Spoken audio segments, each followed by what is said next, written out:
অরুণোদয় 3.0 এর উদ্বোধনী অনুষ্ঠানে লাইভ সম্প্রচার দেখানো হলো 5 গ্রামে।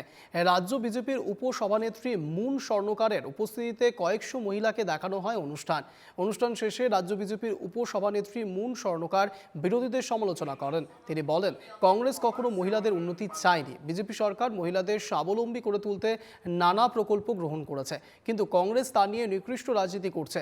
মুন স্বর্ণকারের মন্তব্য, কংগ্রেসের নোংরা রাজনীতির তোয়াক্কা করে না বিজেপির নেতৃত্বে অসমে পুরুষ এবং মহিলা সকলেরই উন্নয়ন অব্যাহত থাকবে। ডক্টর হিমন্ত বিশ্ব শৰ্মা নেতৃত্বাধীন অসম চৰকাৰে আৰম্ভ কৰিছে অৰুণোদয়ৰ তৃতীয় সংস্কৰণ।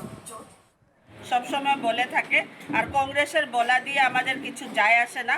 আমাদের সরকার সবকা সাথ, সবকা বিকাশ, সবকা বিশ্বাস, সবকা প্রয়াস এই মন্ত্র নিয়ে কাজ করছে এবং দেশে মাননীয় প্রধানমন্ত্রী নরেন্দ্র ভাই মোদীজি, আসামে মাননীয় মুখ্যমন্ত্রী ডক্টর হিমন্ত বিশ্ব শর্মাজির নেতৃত্বে সব মা বোনদেরকে সমানভাবে যেরকম বিতরণ করতে হয় সেইভাবে সরকারিভাবে এই প্রকল্পগুলি বিতরণ করা হচ্ছে। এটাতে কংগ্রেস যেটাই বলে আমাদের কিছু যায় আসে না।